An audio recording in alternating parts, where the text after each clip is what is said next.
This is Lulu Saidi, and you're tuned in to Wow Radio, the podcast. Today, we delve into the world of biashara, business, entrepreneurship, the side hustle. I'm telling you, it is in our DNA. According to the Kenya Bureau of Statistics, 7 million Kenyans are unemployed. And what do? Biashara. A research done by UNICEF showed that despite these young Kenyans turning to self employment, there is still a desire to grow their businesses and succeed as entrepreneurs. Statistics by the Daily Nation show that as of April 2024, 38% of Kenyan youth preferred running businesses and being employed concurrently. So today we're talking about biashara, learning more about what we can do to make our biasharas better, how we can fund them better, how we cannot hit that plateau stage and remain stagnant, for so long, where our business is not profitable as we imagined it. And in studio today, we are joined in by Teddy Onserio. Teddy has 10 years experience in investment space, and he assists companies to get ready for funds, source funds, deal, relate, and manage investors. He has worked on Wall Street as an investment banker in JP Morgan, has worked for George Soros in one of his impact investment funds that deployed capital in Africa.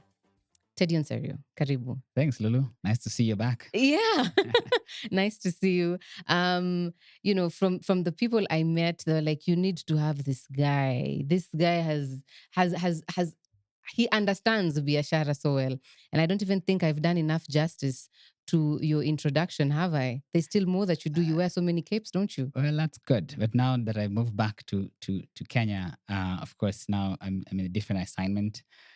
Currently, I'm working as a contractor to an agency called the U.S. Development Finance Corporation, so DFC in short. That's essentially the U.S. government's investing arm. Okay. I'm based here in Nairobi, and my role is primarily to find investment opportunities that the DFC can sort of deploy capital into. Is this also for startups?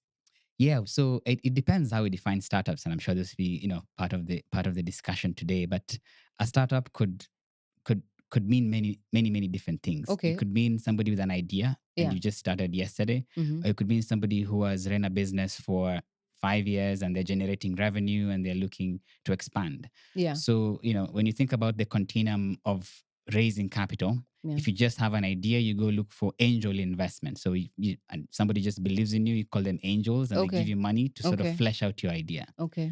Then you start raising seed capital. So you started implementing the idea, but you're too early on. So somebody's giving you money to sort of go and rent an office, or go and buy some initial product. These are still all startups. All those are still startups, Okay. right? So there's the angel investment stage, and there's a seed investment stage, and then now you go into the different series. So there's Series A, Series B, Series C. They're about Okay. and these days we are creative as investors. There's pre-seed, post-seed, Okay. pre-series A. So you can add as many pre's and posts. But all it says is that if you're in the angel phase, you have an idea. If you're in the seed stage, idea is just being fleshed out. If you're getting into the series stage, you've started generating some traction with the market, and Yeah. now you're looking to sort of expand. So some companies in the US could even go to Series C, Series F, thereabout. But Series A, Series B is where a lot of companies in Africa have got into. What is it that as an entrepreneur we ought to know? I'm already there's already so much about startups Yeah, that I didn't know that we're already in categories. yeah. When we look at startups, what is that thing that we need to know when we're setting up our startups? Should we start it with the thinking of I need an investor right now? Yeah, I mean, it's a good question. And many people just start a business because they want the money, which is the wrong motivation to start a business. Really? Yes. I Why should think we you start should businesses? you should just be starting a business to solve a problem. Money is just a byproduct of you solving a particular pain point for people. So if you just think about it, what is it around me that, it really, really bothers you, and this is happening? I really need to find a solution for this.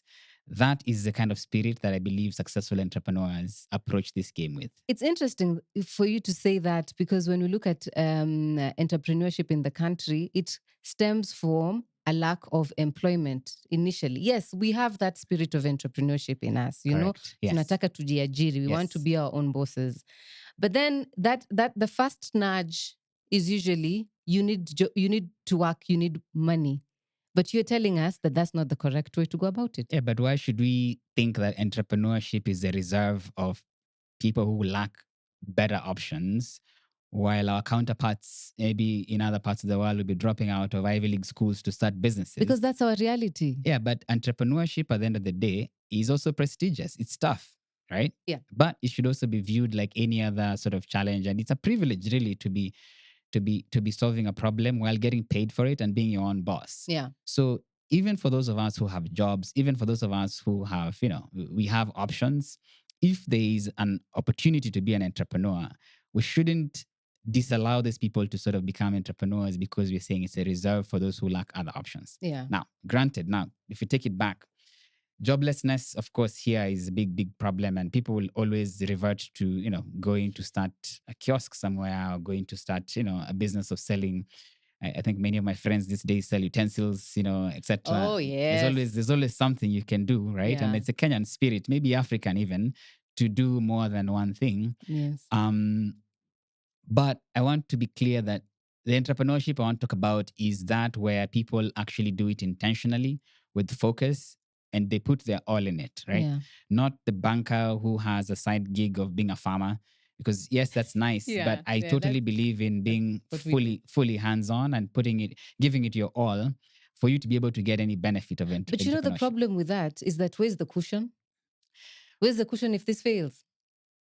Well, sometimes great things are born out of, a lack of caution because, it's the do or die. Oof. But if somebody who has option A, B, C, rarely do they come up with anything that is meaningful. Okay. So then the first thing is for us to identify a problem and get a solution for that problem, regardless of how you have found yourself into entrepreneurship. Yeah. Find a problem that you're solving first. Yeah, correct. Don't think of it as, I want to get money here. Yes. I mean, yes, absolutely. You've talked about angel funding, you've talked about seed funding, and these are things that we find or bump into the newspapers after they have already been awarded. And we hear about this Kenyan company that has been awarded this much amount.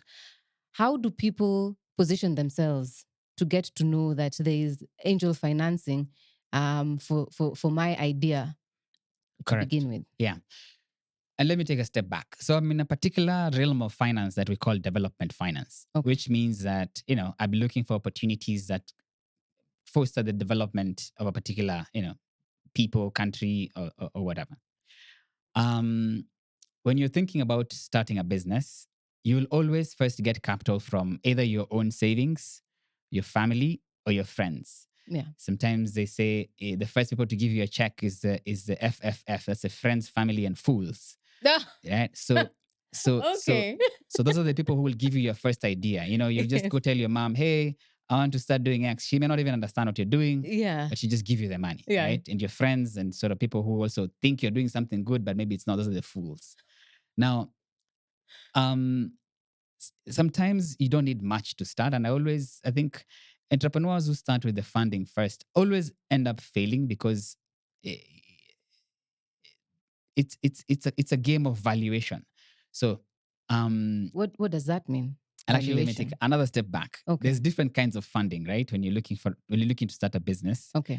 One, you can just get a grant. Somebody will just give you money. They expect nothing but just report. I use this money to do X, and the grant provider will be happy. Those are the USAIDs of the world, and other people like that who are Yep. just there to support entrepreneurs, women entrepreneurs, disabled entrepreneurs, or whatever it is that the mandate tells them to do. Yeah. Number two, you can go raise equity, which now actually is the bucket where we mentioned the seed, series, etc. Yeah. Number three, you can go and borrow money. So debt, aka a loan. You can Yes. get this from a bank, or even some of individuals can give you money as a loan. Friends, family, They and can also give it to you as a loan, right? But here now means you have to pay them back with an interest. interest. Equity, you don't have to pay them back, but they are hoping that the value of this business is going to grow. And at some point, I will sell my shares to somebody else and I'll make a lot more money then. Okay. So when you think about starting a business, no bank will give you any loan. And anyone who's going to give you a loan will want to see cash flow, will want to see that, there's a methodology, or there's possibility for you to pay me back with the cash that is being generated. That is so true. As an entrepreneur myself, I feel like when you start off, this is it's the idea that you see it and you believe in it. Trying to sell that idea to anybody who is supposed to inject funding in your business Correct. is a big I problem. mean, it's hard. Yeah, Yeah. it's hard. Yeah, and I think we take fundraising for granted. It's just quite a lot of work. So many meetings with very little success. So many no's. Yeah. And Yeah. very little yeses. But I always say you just need one yes. You can take 1,000 no's, but all you need is one yes. Just one yes. Yeah. And sometimes I feel like the people who buy into your idea quite early, by thinking, Yeah. I could be wrong. Yeah. That because of the so many no's you get, you tend to sell yourself. So, That's correct. those who buy in quite early, then, That's very true. And actually, take I'm going to advantage. jump into an anecdote here because my daily job is to talk to different entrepreneurs. I 100% see a very big distinction between foreign entrepreneurs and local entrepreneurs. Okay. Foreign entrepreneurs will sell you the air and they'll be confident as they sell you that air. Yes. Local entrepreneurs would just shy away. They would actually undersell themselves, they'd undercut themselves. And they have something so solid. Correct. We have been raised with the mentality that, we need to be making a profit today. We need to be Yeah. sustainable. You should not take so much loans. Yes. A foreign entrepreneur can raise money today in September and the business will be declared bankrupt 2 months later. They knew it was going there, Yeah. but they held on to that last piece of hope. But why? What cushion do they have? Because for us, we know we'll be on the streets. Well, I mean, in fact, the question of cushion doesn't Really? arise here because the business is going to fail anyways. I'm just trying to distinguish that. This person still had the confidence Yeah. to sell a dream to an investor. Yeah. Despite all the problems he or she knew the business was undergoing at that time when they were when they were raising the money from this investor. Yes.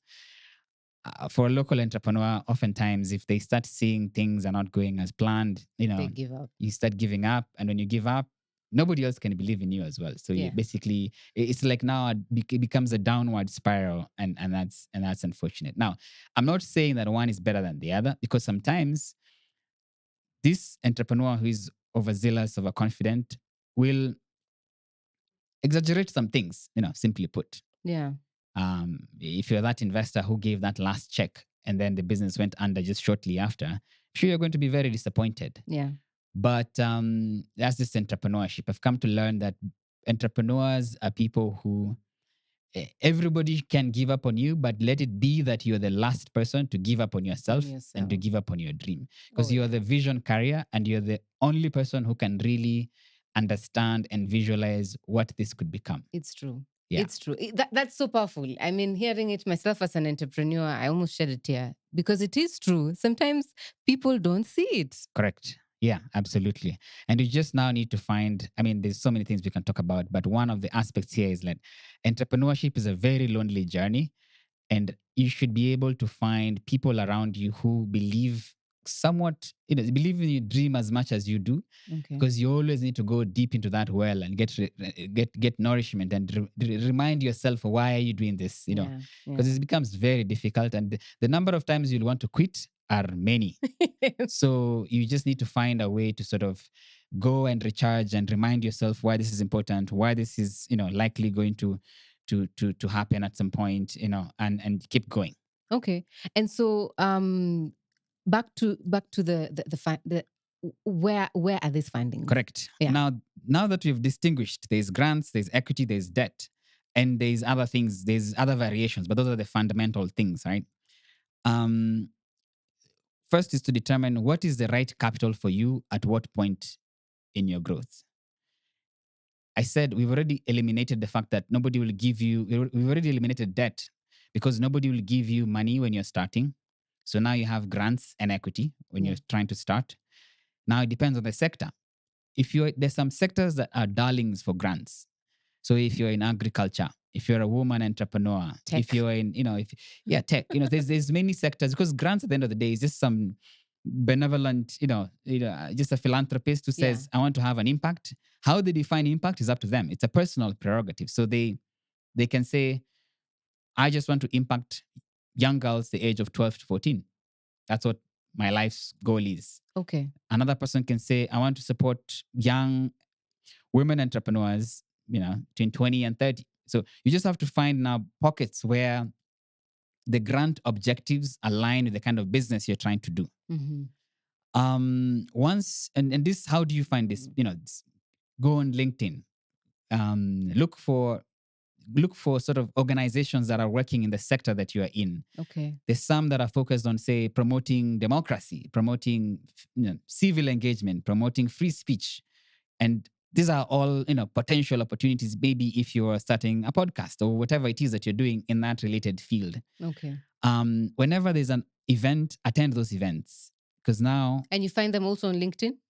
find them on LinkedIn, online. Sometimes these days they're on Instagram as well. But I'd say LinkedIn is quite good at this, because any organization trying to market such opportunities, I think they'll have them on LinkedIn. And of course, follow them on their actual websites. Yes. Sign up for notifications, because they could have events that you may not have seen. You cannot be on LinkedIn all the time.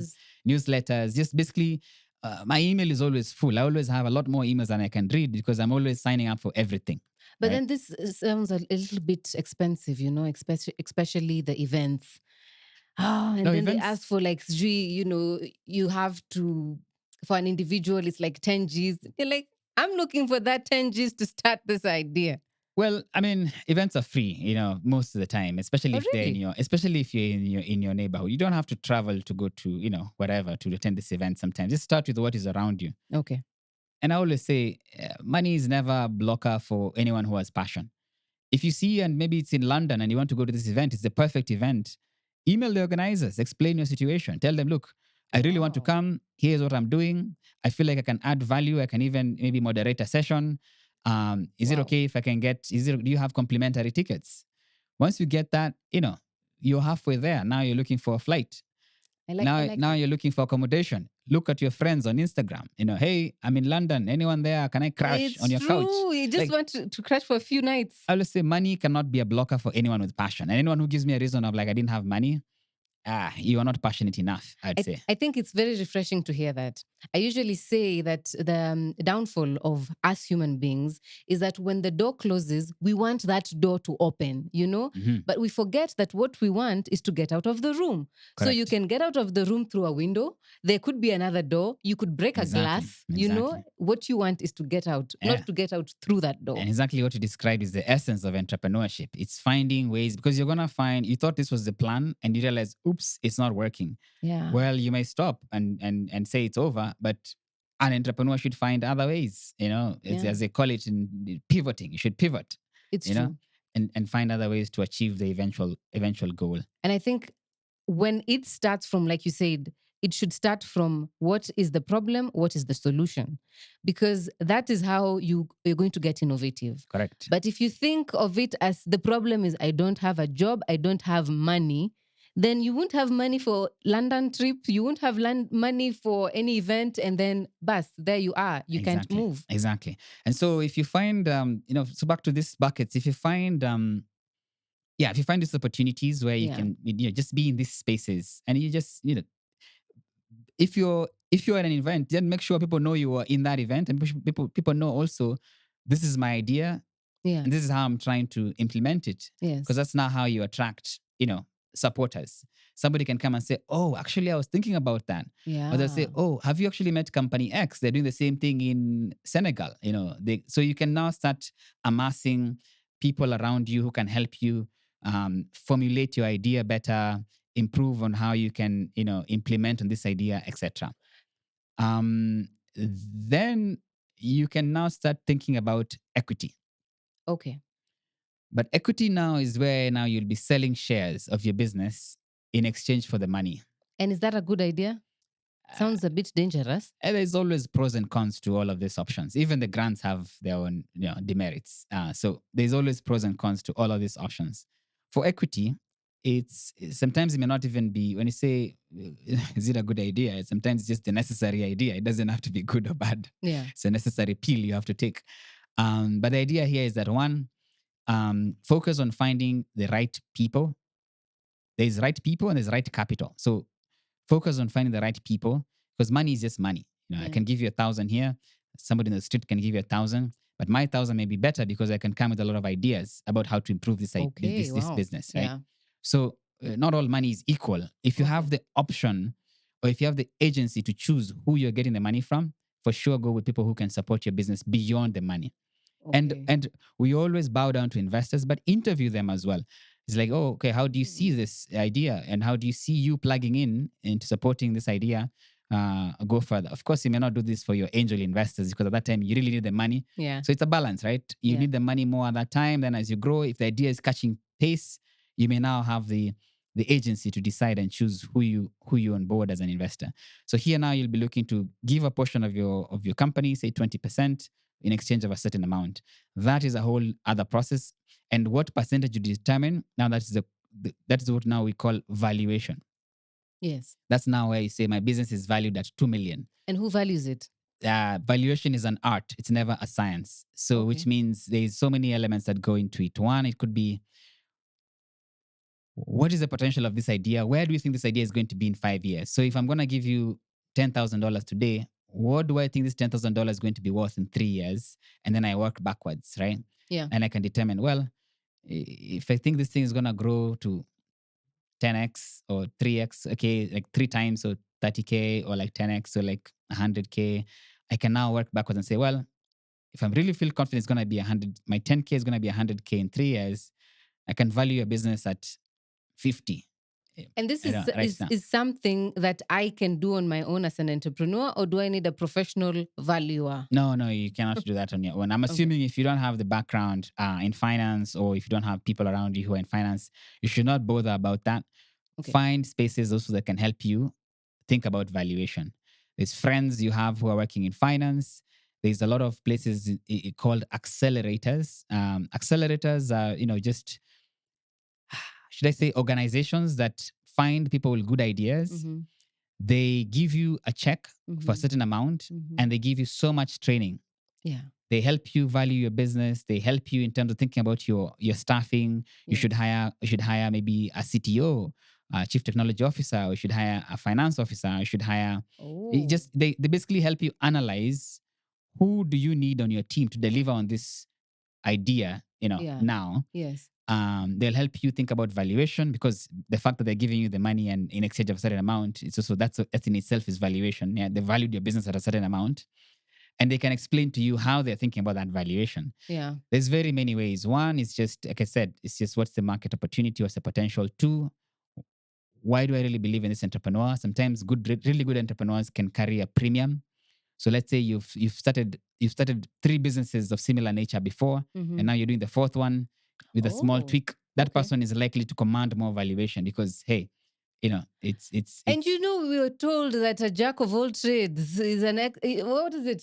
You're a jack of all trades and an master of expert. none. Yeah, in none. So But that's not a good thing. no, I agree. It's not a good thing. But here, when I say that they are a four-time entrepreneur, it doesn't mean that they have four businesses.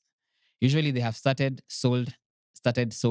So basically, you've done this over again. Okay. So you're not basically learning. I know that And my money is not going to be your school fees. yeah. You've already paid your school fees, and now we're just executing, And what essentially. if you've started and failed? Or maybe I should say you've started and learned. Yeah, it didn't work, but you've Correct. learned. That's Is that it's a something good clarification, because sometimes those are even better. As a founder who has started something and failed, and has come with clear articulation what the lessons were and why it failed, yes. is significantly better than a first time startup, for the first time founder. Okay. Yeah. Okay. And it does earn them a bit more Yes. mileage. Because I know you already know where the landmines are. Yes. You're not going to walk the same path. The It's new true. one may still go back and do what this other guy did before, and Maybe end up costly. in, yeah, exactly. So just for the record, what I want to say is that, we're using a lot of finance jargon here, maybe not so much, but then to the listener, it might feel like, hizi ni zile kazi kubwa kubwa. Yeah. This is for any idea. It's umeona shida, you've seen a challenge, and you're creating a solution for it. Correct. It doesn't matter ni kubwa aje, ni ndogo aje. This is for everybody, just to clarify that. Absolutely. And there's just a nuance in the sense that most of the time when the word startup is used, it's referring to technology enabled Yes. businesses. Yes. And that's fine, right? But at the end of the day, the principles of how you approach investors, the principles of how you manage your business, all these things I'm saying about just a business apply even to the person who wants to start a sugarcane juice bar. Juice bar. It's It's true. like, how do I fund it in the beginning? Yes. How do I grow it, assuming it's doing well? All Yeah. that kind of stuff. Yeah. One thing I haven't had you mention until right now, you haven't had you mention, is the business plan. We're always told, where's your business plan? You go to that uncle who asked for your CV, now asking for your business plan. Yeah. Everybody's asking for your business plan. Something that you mentioned here is that when you're going for those events and meeting like-minded people, you're growing your idea. And I'm thinking, so at this point, do you have your business plan? Don't you have it? Is it important to have it concrete somewhere? Yeah. Or does it grow with time? Lulu, that's a good one, because we focus too much on creating a document Yeah. as opposed to refining an idea. Wow. Now, I see people who just go pay somebody in town 5K and they write them a business plan. Yes. Somebody goes and Googles some, bureau statistics format. or whatever, Yeah. and then they write a business plan. That's just, it's just hogwash, really. What is important is that you really refine your idea, and whether it's in paper, whether it's in a full scope, whether it's however it is done, the idea just needs to be solid. Because idea now into paper is a much easier process than paper into idea, if that makes sense. Somebody has written you a paper and now you're trying to go and sell that Yes, paper. I That's not, understand. that's just, yeah, that's just putting the horse before the cart. Yeah. So what I'd advise is, number one, the business plan / business idea is a living document. Yeah. Always put your thoughts down. I agree with that part, right? Just put, even if it's bullets, just put bullets. Problem, just, this is the problem. Proposed solution, this is the solution I'm proposing. Team, it's me and somebody else. Projections, in the first year, I'm hoping to get 2 customers who are going to pay me 30 shillings per whatever, and basically just have some idea of how the numbers are going to look like. And you can, you say, I'm going to buy a phone at $20 and I'm going to sell it at 30. See, I've gone to store 1, 2, 3. Here they're selling at 20. Here they're selling at 22. Here they're selling at 25.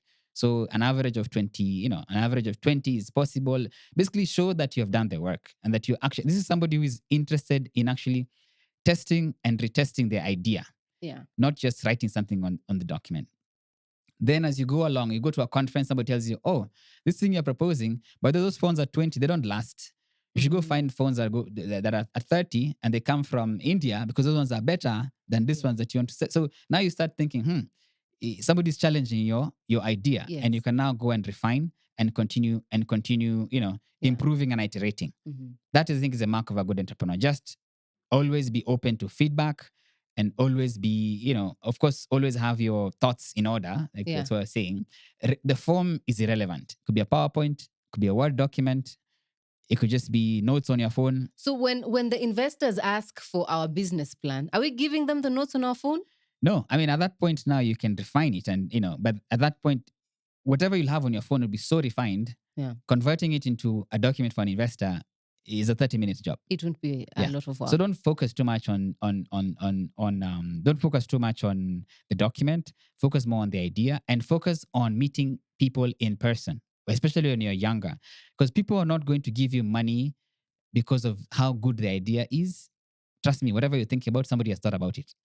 Yeah. They're going to give you money because they believe in you. Yeah. To execute on that idea that you're proposing. Number one criteria for me, because they believe in you. Yeah, number one criteria for me whenever I'm evaluating businesses is the people. How passionate is this person in solving this problem? Sometimes even the problem and solution they're proposing, I don't really believe it that much. But it's the passion. It's the passion in that person. Because the passion could change the direction of this idea to a successful one? No, because the person, you know what the number one success factor is for any entrepreneur you can think of? It's just grit. Really? And passion is what enables you to stay on with it. Yeah. Even when things are going to go down. Yeah. You could have the best idea with a mediocre team, and that is not going to go anywhere. Yeah. But you can have best team with a mediocre idea, and that idea will actually go far along compared to the previous one. You know how they always say it's not a matter of the size of the dog; it's a matter of the it's a matter of the back. Is it? Do they say the back? Or it's not the okay. Oh, it's not. I'm not okay, but yeah, we get it. Yeah, I you know get what it. I mean. Yeah. Yeah, yeah.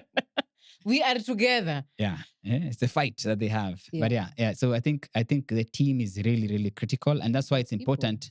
I can read about Lulu on a document, Yeah. but if I see you and I can just experience you in person, like seeing how you're explaining your idea, the passion you have, and all that, I think it's way better. So put yourself out there. Put yourself out there. It's usually not so easy to get the Teddy Onserios on board to listen to your idea. Now, I found this golden opportunity. You know, I've met Teddy Onserio, Uh-huh. and I have this idea. How am I winning this pitch? That's a good one because it depends. Ideally, number one, in terms of, by the way, there's no formula to all of this, but I would advocate for preparation. Okay. Number one, do you know this Teddy Onserio person? If you really wanted to meet them, maybe you could have Googled them and see what they kind of, their interests lie. Maybe you have been posting a lot about climate change and that's just my thing. Yeah. So how is your idea matching my passion of climate change? Okay. Find an in, let me put it that way. Yes. One, it could be topical. So climate change, we are both passionate about climate change. By the way, I have an idea that's touching on this. 1, 2, 3. Because once you say that, once you say I have an idea that touches on this, then my mind is open. Yes. Or it could be like we have mutual friends. So like, oh, Teddy, by the way, you went to school with my ex or whatever. Oh, we don't want to say that, do we? That doesn't sound like a powerful pitch. Yeah.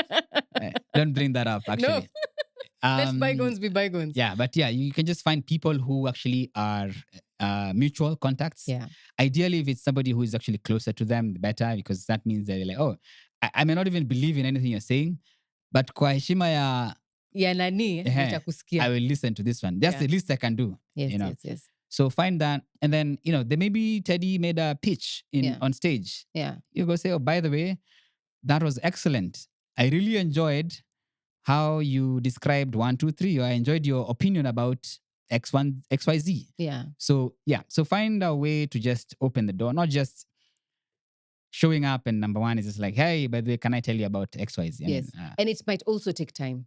It might also take time before you actually get to meet them. So correct. You could build that pole pole. Correct. And by the way, as we said, as you widen your network and as you continue broadening your, refining your idea, you will now start meeting people who could even now make the introduction to this person who you want to see. Yeah. So just keep yourself out there, be out there. So the number one most important thing for the investor is the person. Correct. So they see you, they like what you are about, and it's your passion, then they buy into your passion. Correct. What else?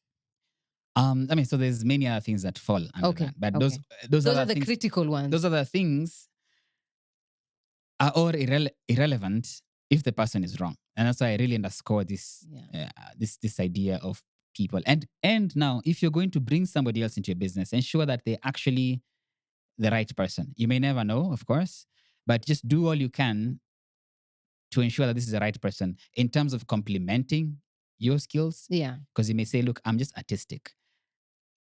Money matters don't come naturally to me. So make sure the other person maybe could be a bit stronger in money matters. Because when I say the person, I essentially here mean if there's more than one, then I mean the entire team as a whole. Yeah. And I want to see that there's some form of working chemistry, that you guys are able to complement each other, support each other, and that you'll keep each other's flames going as the business progresses. Of course, now we will evaluate other things. I told you what's now I can evaluate the business. So what is this opportunity? What is the idea you guys are proposing to solve a particular problem? And then, what's my opinion of it, of course. Who else is in the market? Who else is, doing what you're proposing to do? Your competitors. Your competitors, say what is your competitive advantage? Like why? So after evaluating others, why you, Okay. So you can say, look, that competitor is doing this other competitor is doing that, but here's why we are stand different. Out. Yeah. Or sometimes you don't have to be. Sometimes I think we go down a rabbit hole of trying to make ourselves different. But sometimes the market opportunity is just so big. 10 of us could exist. So why we can just do the same thing? I can literally copy paste and we'll still be fine because the market is just so huge. But why would the investor pick you? Because of the person?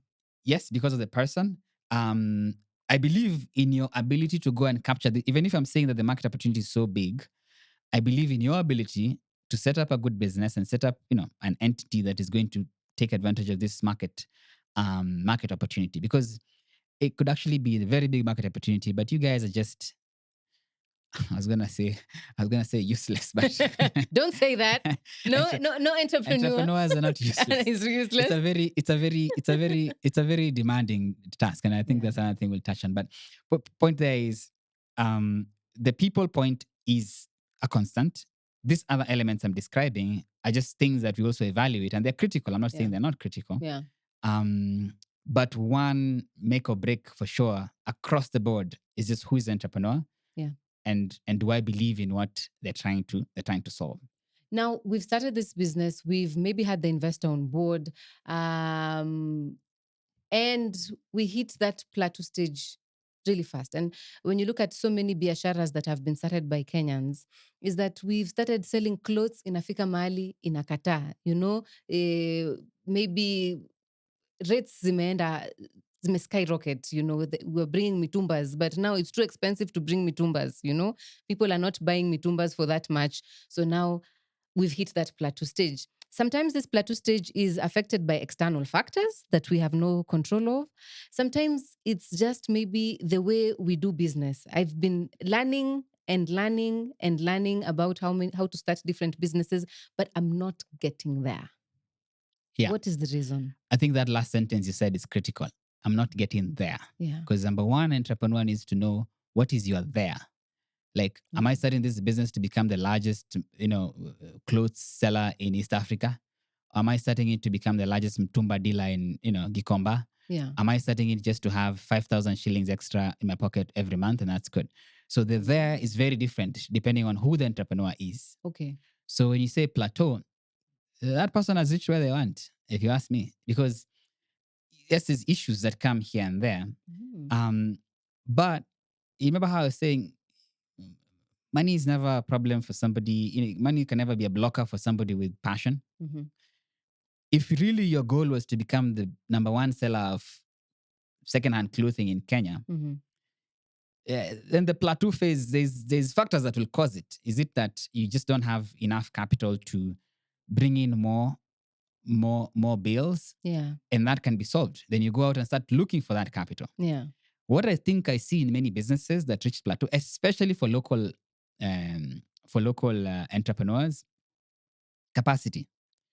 You started, you are alone. You hire your sister, you hire your cousin, you hire your friend's daughter, Yes. and then Your now there's a team of 4 people, Yeah. which is about the maximum I think you can effectively manage without now losing so much to pilferage and they tell you they sold 600 yet they sold 2,000 and now they're bringing their own things, whatever it may be.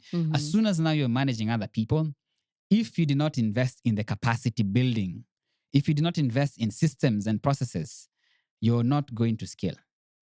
Because at the end of the day, what you want now, as you grow, your role now changes. Entrepreneurship, by the way, remember how I described the different stages of entrepreneurship? Yes. A stellar entrepreneur in each of those phases has different qualities. Like the number one quality that I need for an angel round is the quality of the idea. Yes. The number one quality I need from an investor, from an entrepreneur in the series round when they're just scaling up, is somebody who is just operations. Yes. Somebody who's just like, look, this is how we do things, processes, because now you're going to be having more people. You need to be able to have effective ways of knowing what everyone is doing. Are they meeting their KPIs? Now, it's basically a manager. You need now an entrepreneur who can be a good manager at that point. Mm-hmm. This person in the angels round could just be a dreamer. Actually, that's who you want. It's a dreamer. Yes. But they don't know how to sit and actually follow the numbers one by one. Yeah. So the quality is different. And that's why I'm saying bring in people now who will help you grow at each of those stages. And so when you're talking about the plateau phase, I feel like this person now needs to actually, again, pivot in terms of now the internal team and staffing. Find maybe like a manager who can now be on the ground and train people, manage them, grow them to sell more. Yeah. If you hired somebody and they've been selling 5,000 a day, how can we make them sell? And yet you can sell 10,000. How do you enable that person to grow to 10,000? you know. Assuming that this extra person was not budgeted for, you did not see that need when you started, Mhm. but now I've had Teddy, and I'm like, okay, I now need to get this manager, but I Correct. don't have funds or in my budget for this manager. What did you say about funds? Then Funds cannot be a blocker for they cannot be a anyone blocker. who has passion. Okay. If really that's what you want, you can even say, look, I'm going to hire this person. I'm just going to give it, say, I'm going to, from the business, I'm just going to pay this person even out of pocket for 3 months, Yeah. 6 months, whatever it is, Yeah. and give them very, very strict performance indicators. Yes. That this is what I want you to do. You're going to hire 3 people, and this is Yeah. how you to train them. Because remember, if you do that, these 3 people are now going to sell 3x. Yes. So it's until you cross that hurdle. Yeah, you just have to do your analysis and just see it's not always a cost. Sometimes it's an investment. That's where we go wrong. We think about everything as a cost. And of course, you need to make smart investments. Yeah. Don't just go throw money because you think, it's an investment. And personally, because I'm also an entrepreneur, I delay making that decision until I feel like I'm completely stretched. Just to ensure that we are squeezing the juice out of all the resources we have first. Yes. Before we can move on. Because actually, right now, for example, we work from my house. Yeah. It's inconveniencing, of course, to have staff members in the house. Yes, it every is. morning at 8. Yes, it is. But I said, look, before I start investing in an office, before I sign a lease, Yeah. I need to make sure that I'll comfortably pay for this lease for say 12 months.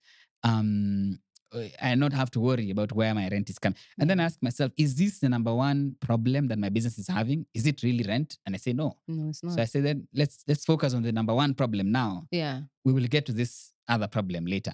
Let's talk about, it's interesting you've mentioned that, being in employment and being an entrepreneur. Correct. Yeah. Hmm. And when we started off, you said you need to focus on one. But the truth is, sometimes you're giving out your services as an employee, and you enjoy doing that. Yes. And at the same time, you're passionate about this solution you're bringing to the table. Yes. How do you then make sure that this works? I find that for most people who are juggling the two, once they drop off the employment, and then for most of the times the business is not sustainable because there are a lot of out of pockets that being employed could have sustained. Yeah. But then now it's not working. Yeah, that's a loaded question. And let me start with the last part where you're saying some people, they realize when they have already left employment that it's not working because there was a lot of out of pocket that they were not keeping track of. So record keeping is very, very important. Record keeping. Whenever I'm talking to entrepreneurs, especially young entrepreneurs who are starting, it's really a turn off when money just leaves the account without any form of record. Yeah. There's always a lot of cash withdrawals. Yes. It's just you were never going to get an investor to give you money if that's the situation. Mhm. Just spend a few 1,000 shillings to register an entity, Mhm. open a bank account, Mhm. and just try and keep everything flowing into the bank account. If it is a business related income, if it's a business related expense, ensure it flows to the account as well. Okay. It will help you also realize whether this thing is profitable. Is it about to be profitable? Are you improving? Are you not improving? Mhm. It can also inform your decision making. You cannot make decisions in a vacuum. And gathering as much data about how you're performing is important for you to be able even to inform these decisions going forward. Yeah. And that's what you need to. By the way, an investor wants to just see progress. You may not be there, but they want to see progress. Like, look, we were making this amount of losses. Maybe let's say we were making a loss of 1 million because somebody had invested in your business. And now our losses have come down to 500,000. Yeah. I would invest in that person. Then somebody else comes and shows me that they're making a profit of 1 million, yet I cannot really see it in their records. Aha. Yeah. Okay. So having good records is really, really beneficial. Okay. Yeah. Now, back to your point about having two things or doing other things and, investors wanting you to focus. Yes, I agree. But then it's not a question of, it's not a 0 or a 1. Yeah. The investor just wants to know if I gave you money today, you will dedicate enough time and resources to ensure that this business works. Then the question becomes, what do you have to lose? Mhm. If this business doesn't work, are you just going to go back to your employment and that's it? Wash your hands and go? Do you really? I want to know, do you really want it that bad? Just Okay. you need to show the investor that this is, I really, really want this thing to succeed. Yeah. Here's why. Look, I have invested my own 5 million shillings. Look, my mother has invested even another 3 million. Yeah. You see, those kind of things make the investor a bit more confident that you also, our incentives are aligned. Okay. You want this to work as Yes. much as I do want it to work. Yeah. So yes, you could have another gig, but maybe, I can see how much of a hard worker you are, and you can pull it off, which is okay. Ideally though, the investor, you're not going to have two jobs forever. You need, usually the question of when are you going to do it full time will come up. Okay. Absolutely. Okay. So yes, you can go and pitch them while you're still early on about, this is my idea, this is what I'm doing, but they will not. They will always want to understand what is the trigger. At what point are you going to switch and be fully focused into running this business? I have so many questions to ask, but because of the interest of time, and I hope we can have you again another time. Absolutely, Yeah. anytime. And the final question for me is, what is the difference between the Kenyan entrepreneur, the African entrepreneur, and the American entrepreneur? What gives them an edge over us, other than the confidence that you mentioned? What is it that we can learn from them? And what is it that we have that we might not realize that we should harness more? Good. And here, as a disclaimer, of course, I'm speaking in general terms. So, Yeah. it's just my opinion on this. Number one, it's the confidence, like I mentioned, and confidence, shows up in many, many ways. It's how you pitch.